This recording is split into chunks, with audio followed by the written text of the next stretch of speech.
Hey guys, welcome back to episode 7 of Card Crunchers with me, Poketin King, and Poker Mike. So the first thing we're going to talk about is Pokemon.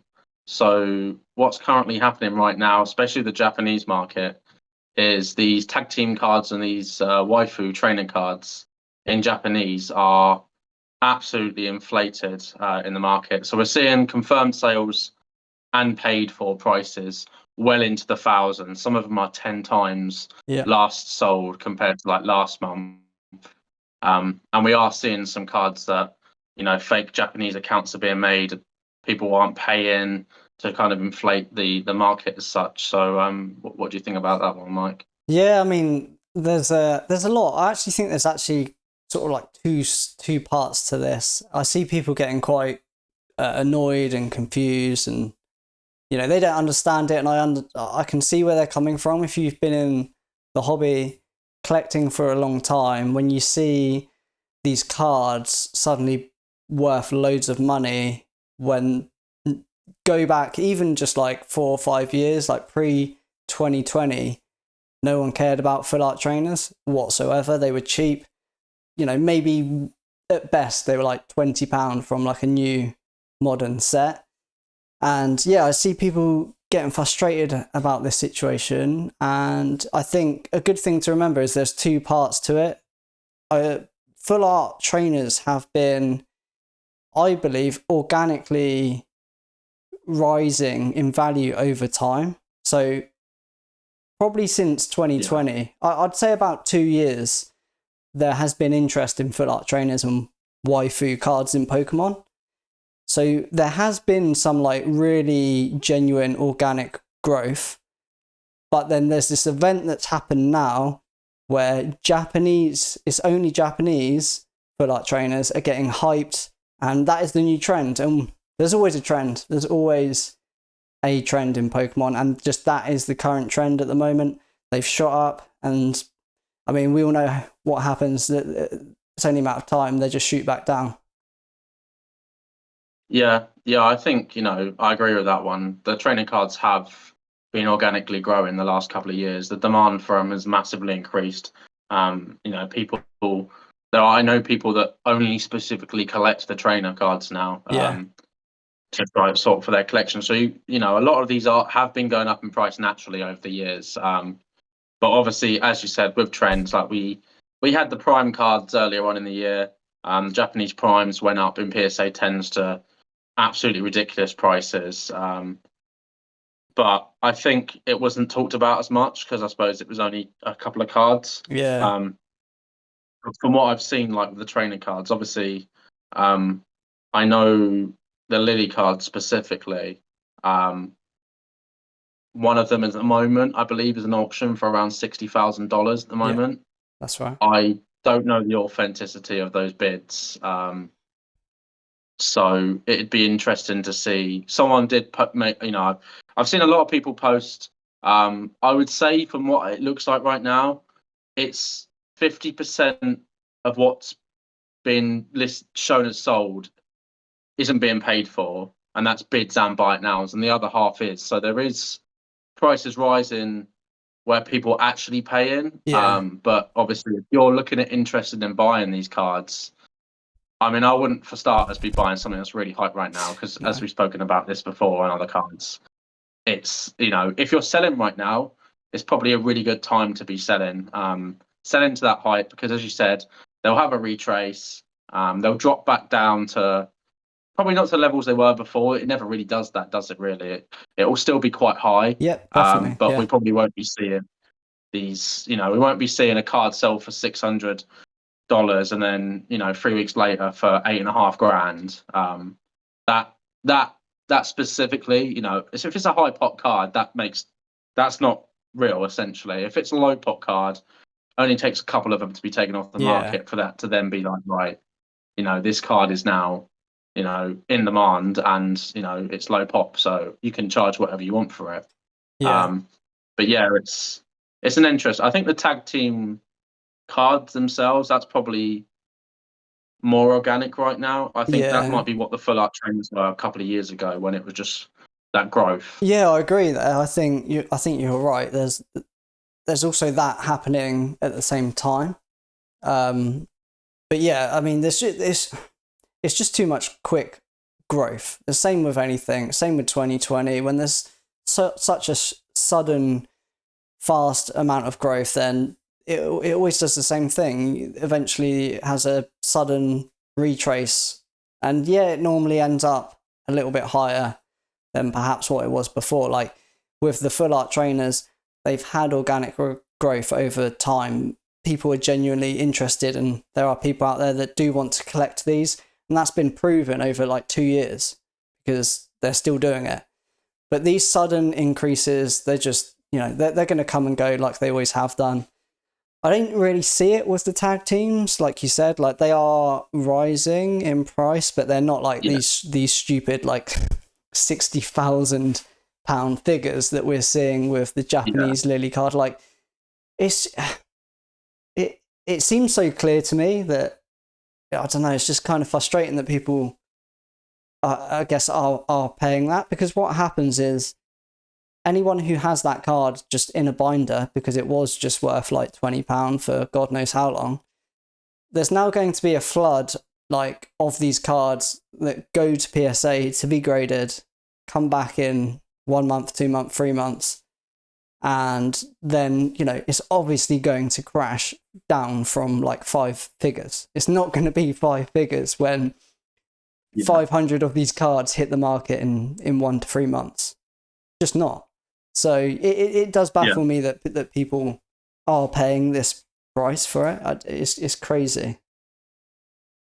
Yeah, I think there's definitely the more I've read into it, the more I see that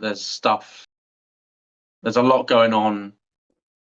There's an agenda, I would say, with all this. I mean, a lot of the accounts are 0 to 20 feedback Japanese accounts I've made within the last sort of couple of months. And I know the Chinese buyers have been bought. I know one of them was caught actually, who scammed a lot of people. I know Matt shared it on his story. So I think right now there's so many eyes again back on Pokemon. People are gonna try to find ways of making lots of money through Pokemon. And a lot of them probably don't care about Pokemon as the same way we do. Because we've collected. They don't care about TCG. It's just an asset. So it's like anything really. Just be careful with who you buy from. And also selling now as well. You kind of have to be a bit more selective with who you sell to. Obviously on eBay it's a little bit hard because you can't specifically. But if you catch someone shilling and not paying, you can report them. You can block them as well. Yeah. I mean, it's weird because I've just listed a PSA 10 Umbreon V alt art from EV Heroes, and I think it's having the same problem. I think it's been ending on like £1,500 in a PSA 10. Yeah. And they're going unpaid. I've put mine on a 99p auction, no reserve, worldwide. So I'm pretty convinced it's going to get shilled. But yeah, there just seems to be a lot of hyping on Japanese cards, a lot of shilling on Japanese full art trainers. I mean, some people are paying for them, which is the crazy thing, but there seems to be a lot of money coming in from Chinese investors, I guess, and it just keeps going from one trend to another, and I don't see how they're benefiting from that when some of their purchases are quite questionable. It's a very strange one. It's not sustainable, and I think a lot. At first, obviously, people can look at their collections and they're like, "Oh my god, my collection's worth 15 grand now," and they're going to get excited. And I've sort of seen it, and I know we've all done it. Honestly, we've all done it over the years. But I've spoken to people about it, and they're sort of in that mindset of like sort of copium, and they're kind of like denying it, and they're like, no, well, this is a popular card, this card's now worth 15 grand, and it's like it's sold for like 10 times less than that. just a couple of weeks ago, and they're like, yeah, but the demand's really big now. And it's like, I get you want to get the most of your cards, but think about it logically. It's not, it's not worth that. Yeah. But when obviously the famous thing is, it's worth as much people will pay for it. But if people aren't to actually paying as such, I think it comes down to eBay as well. eBay needs to be a bit more, they need to take some accountability on this and delete unpaid sales from the actual history. Just because like they're kind of partaking in this inflation because they're not deleting. I don't think it should stay on the system if it's not paid for. It shouldn't count as a sold, but it does, which is strange. Yeah, they're getting like quite heavily into collectibles as well, like in terms of like their authenticity things. They're doing eBay Live and things like that in terms of like the same thing that Whatnot does. So they're getting really heavily into the collectible side of things. So I'm surprised that maybe this is the thing that sparks some reaction, or maybe not. Maybe Pokemon is quite low on their list of collectibles and hobbies to sort of consider these things about. But it's the same. It's the same really for all types of collectibles on eBay. If you think about it, it's not sold listings isn't just a Pokemon exclusive thing. It's very much all collectibles. So it'd be nice to see if they. I mean, you'd assume it's quite simple in terms of a change, in terms of just not having it show there unless funds are sent. Yeah, exactly. So you'd expect it to be done already, to be honest, but hopefully, it'd be nice if we could see a change like that come soon, because it doesn't help. Like you said, there's just people out there that will just think that that's what their card's worth now, and they won't budge on the price, and eventually they're not going to get that sale. Prices will come down, and they've missed it. But it's the game, unfortunately. It is. It's wild. It really is. But it'd be interesting to see what the next trend is and how long the Japanese full art waifus last, because the waifus in general, I think, aren't going anywhere in terms of they're always going to hold a premium. It's always been genuine interests, and if that does die down at some point, it will be as slow to die down as it was the interest that it gained. So it's all going to be organic, I think, from that perspective. But maybe it will last another 5-10 years, who knows? But it's definitely not a hype train. It's just those Japanese ones. It's just the Japanese ones, which is weird. It's weird, but it's not the strangest thing that happens in Pokemon. No, it's not. The weirder things have happened over the years. So exactly. Weirder things we've talked about on here. So there was some news about Metazoo, wasn't there? Yes. Yeah. So I suppose, really, obviously, we've known that over the years, Pokemon have had a lot of partnerships with like Burger King and McDonald's, and you can get them in the meals and stuff. You get the toys and the cards and that. But Metazoo have just partnered up with Arby's in America. So for those that don't know what Arby's is, it is a fast food restaurant similar to Burger King and McDonald's. They're known for kind of having quite good marketing with things that are kind of like niche and nerdy. So they did a partnership with Shonen Jump a couple of years ago, where they did some Naruto, Dragon Ball Z, One Piece stuff. They also did stuff with Studio Ghibli as well. There was like a My Neighbor's Totoro one. So they've kind of done partnerships that are like things that are popular in like nerd culture. But the Metazoo one really surprises me, because I mean, Metazoo over here, you can't go into a shop and buy Metazoo in the UK. But I know it is growing in America. I know they've got a partnership with, I think, Walmart and eBay as well now. So it's a bit strange, honestly. What do you think of that? I don't hear much of Metazoo, to be honest. I mean, No. I don't really trying to think about any accounts that still collect it. I don't think. Obviously, your feed is always designed for what you like, obviously, but yeah, I don't hear about it. I don't see it. I don't see anything like when it was released anyway, which I guess makes sense because the release is always like the biggest part of that initially. Yeah, I mean, it was never for me. The art direction, I was always open to other TCGs, but the art direction was never for me, so I never bothered with it. So yeah, I don't know. It's just, I mean, I guess they're trying to reach a wider audience by doing this collab. I think. I don't know. So would you assume that's what it's about? I guess so. I think it is a bit strange, as you said. I don't see Metazoo on my actual feeds. No. It's, on the Discords I'm in, a lot of people don't like Metazoo, so they kind of sort of sit on it a little bit. And it was someone just posted the photo up and went, you know what, actually, yeah, this could be a good idea.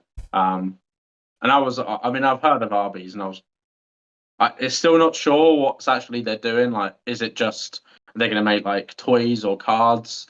I'm not really sure. They've just shown one photo of at an Arby's Metazoo card. So it's interesting, at least anyway. It's kind of sort of perked my curiosity as to seeing what they do, because I find it quite interesting, like partnerships, like marketing partnerships that they do, and kind of like their reasons as to why they've done it, and who's going to benefit the most from it.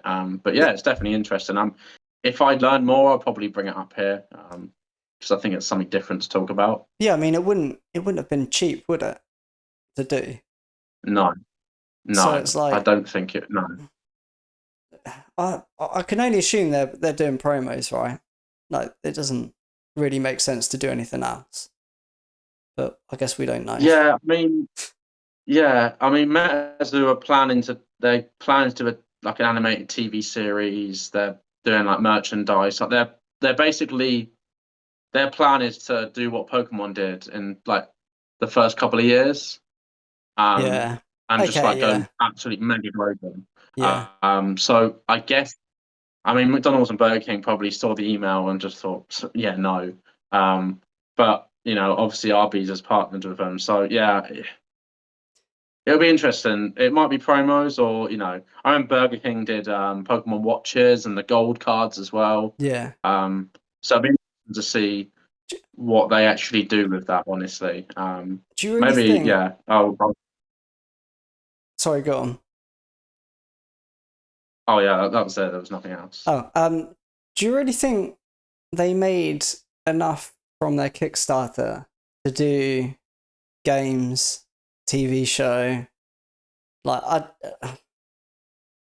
and obviously with this as well, and like all these different collabs. I don't know. Just not only that, they've still got to make sets. They've still got to make TCG sets and things like that. Which are they selling well? Do you know? Like,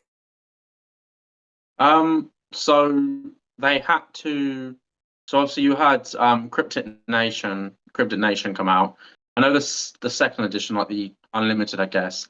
Them boxes are like worthless, basically. Like in America, Card Shop Live was selling them for like $35 a box. I know Wilderness came out.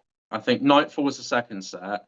Then I think there was like Wilderness, and I think they actually had to cut the print run of that back because the demand had dropped a lot, to kind of protect them from going down to like $30 a box.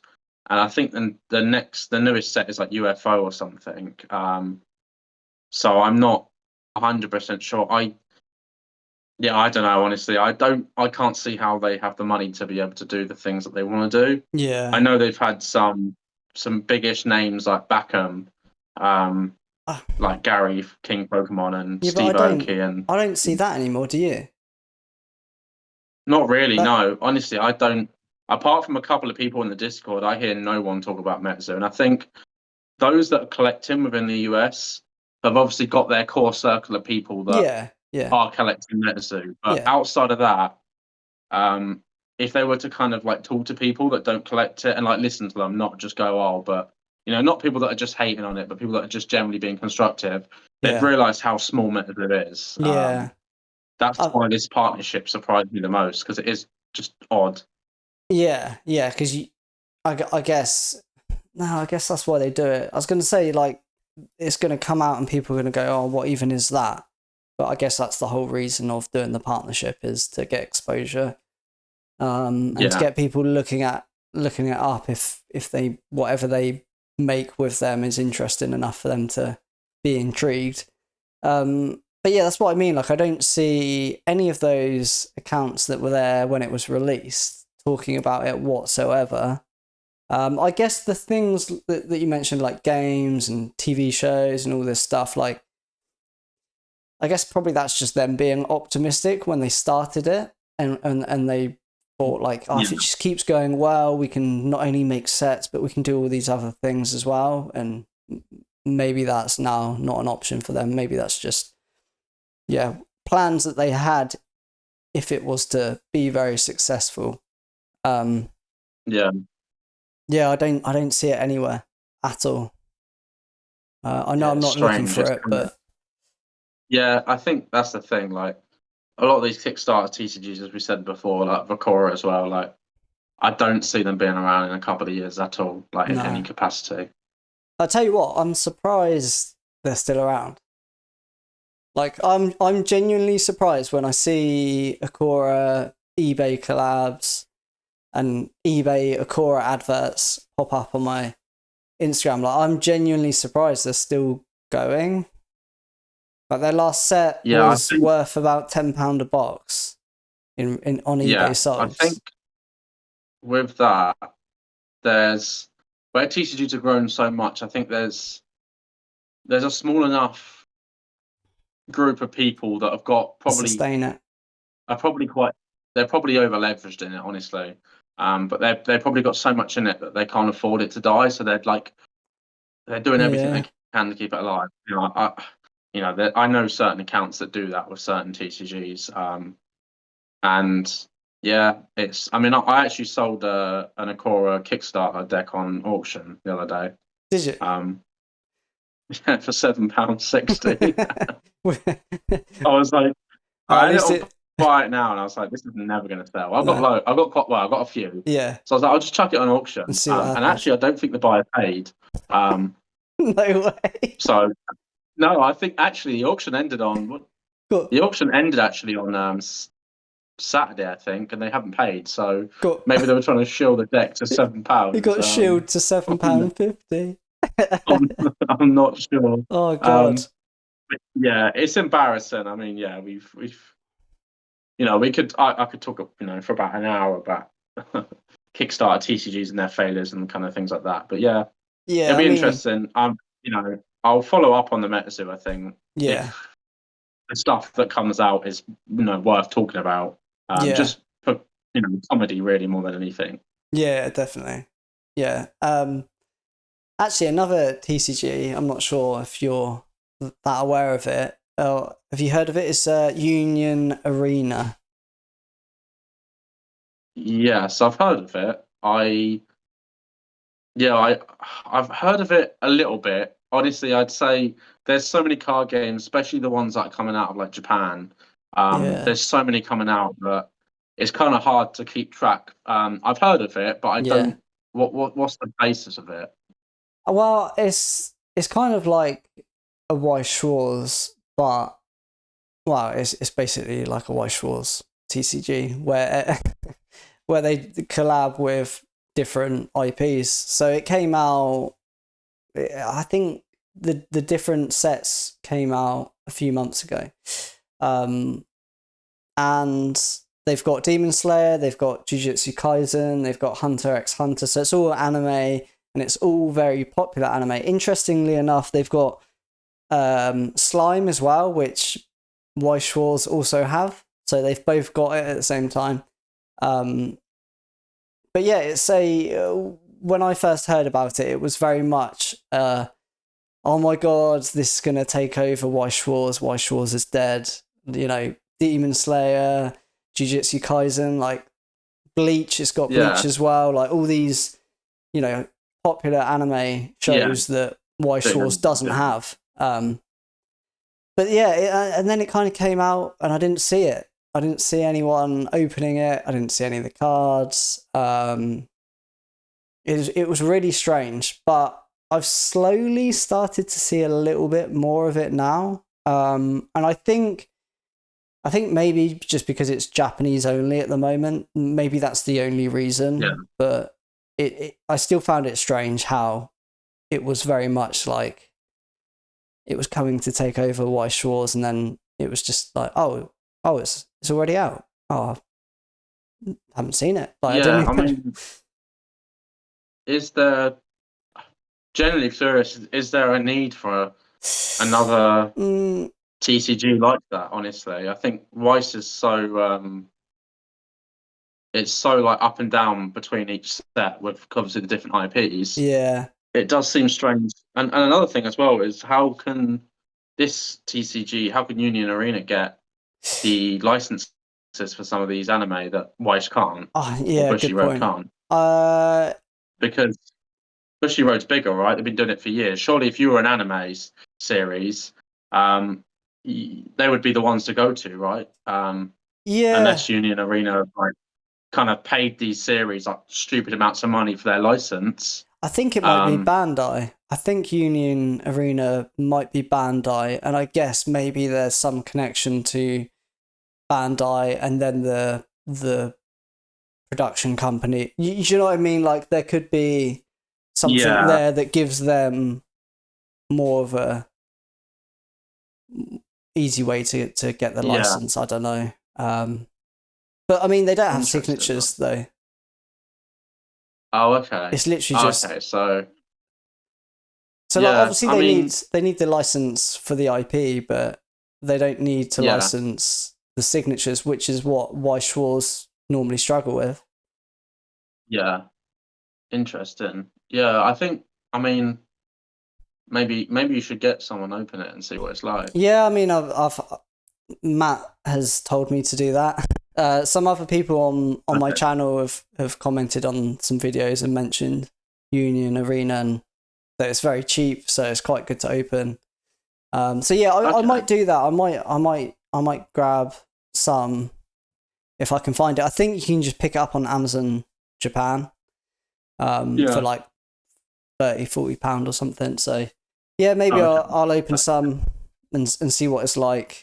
But I know there's no signatures, so it's just a case of like looking at the cards and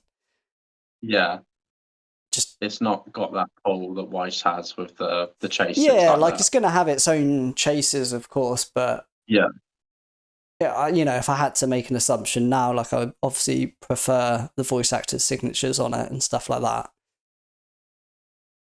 But it's definitely interesting. Yeah, and I think what you said, like, is there a need for that? Like, it's kind of I hadn't really thought about that. Like, Weiss Schwarz do something very unique that others don't, but they're not.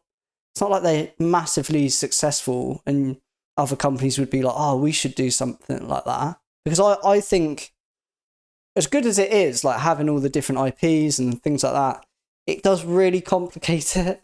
It does make it very up and down, like you said. Some sets are going to be really popular. Some sets are just going to bomb and no one cares, and they're going to be really cheap. So as a TCG, like it is a strange but interesting format, and it's kind of weird to want to do the same thing, I think, anyway. Yeah, it's definitely. I mean, because you've got Battle Spirits as well. Yes. Is it Battle Spirits? Because I can't even remember. Yeah, I saw some Sword Art Online signature cards from them, I think. Or there's another card game that's also. Yeah, there's literally in Japan. There's tons of card games that do get sort of other IPs as well. Like there was is it Oscar or something that they have the Spy X family cards as well. They also shared some of the same art that will be in the Spy X family Weiss Schwarz set. Really? There's literally there are loads of of other TCGs in Japan that do the same thing. Maybe it's just Weiss Schwarz that are the only one who have English releases, though. That might be the difference. Whereas the others are literally just like Japanese only. Just Japanese only. Yeah. Yeah, it'd be interesting, honestly. I think, the more you look into like that kind of side, I remember when I was over there, I saw so much that I saw a lot of the Yu-Gi-Oh! Rush Duel, which was like they had like 20 sets of that, and that was like the hottest thing at the time when I was there. Which I barely know anything about. I know normal Yu-Gi-Oh, which they had, but they had this Yu-Gi-Oh! Rush Duel, and everyone was just like buying it. But then they had loads of other, card games. I guess some of them were also like different IP as well. But it's a whole different ball game over there, and it's mad the amount, and like they all have, some of them have similar IPs and share the same IPs. To me, it seems like strange, but obviously, I guess there's a reason why it works over there. Obviously, there's demand for it. But for me, like I'd find it strange, having multiple TCGs having the same IPs. Yeah. I guess it's bizarre. I guess that comes down to like playing the actual game, right? Because from a collective perspective, you're like, oh, why is there like 4 different TCGs with Spy X Family? Like, what's the point? But I guess if you're playing the game and you only play one of those TCGs, then it's pretty cool when they do get that IP, because it's like, if it only went to other TCGs, you'd be like, oh, that sucks, because I can't play, like, I can't make a Spy X Family deck. So I guess that it does make sense as to why they have releases throughout different TCGs. But yeah, like you said, it's very different to like anything we have. We don't, other than Weiss Schwarz, we don't have any other TCG that I can think of that just has multiple IPs in it. But it seems like actually quite common in Japan. Yeah, it shows the disparity, well, the difference really between the international markets and the Japanese markets, and what works over here sometimes doesn't work over there, and obviously vice versa. So, yeah, it's really, more card games is always fun because you get to see different things. But I'll definitely, if you get some Union Arriba, I'll definitely watch it. I'll be interested to see what the cards look like. Yeah, me too. Like, obviously, I've seen some of the cards, but it's always different in person when you open and look at them. It's especially with things that end up with texture on them, they just look so much better. Kind of going back very briefly to the sort of like hype in Pokemon and people coming in and buying primes to crazy prices and buying now Japanese full art trainers to crazy prices. Do you think this is always going to be isolated to Pokemon? And sorry, what I mean by that is not just like hype trends. I mean specifically, it is known that these buyers are from China. Like, everyone knows it.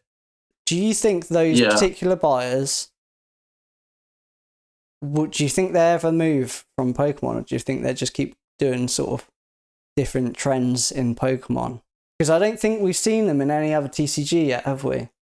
We haven't seen like anyone talking about those pesky Chinese, and I can say that because I'm part Chinese, but those pesky Chinese buying up primes or buying up full art trainers. Like, I haven't heard about it in Weiss. I haven't heard you mention it in Fab. I'm just curious if you think they'd be going somewhere else. I think that's a good question. I think the only one I could think of where it could happen is probably Yu-Gi-Oh! Maybe. Only because like Yu-Gi-Oh! And if there's somebody watching this that collects an Yu-Gi-Oh! I'm sorry this offends you, but no, you're not. Generally Yu-Gi-Oh! Is quite cheap. There are some like obviously really expensive. There's a lot of very expensive cards in Yu-Gi-Oh! But Yu-Gi-Oh! Where they have power creep, it's a bit different than like Pokemon. They have rotation, so the older cards, their value isn't based on their playability because they can't be played. It's based on their collectability, right, and their rareness and the demand and that. Whereas with Yu-Gi-Oh!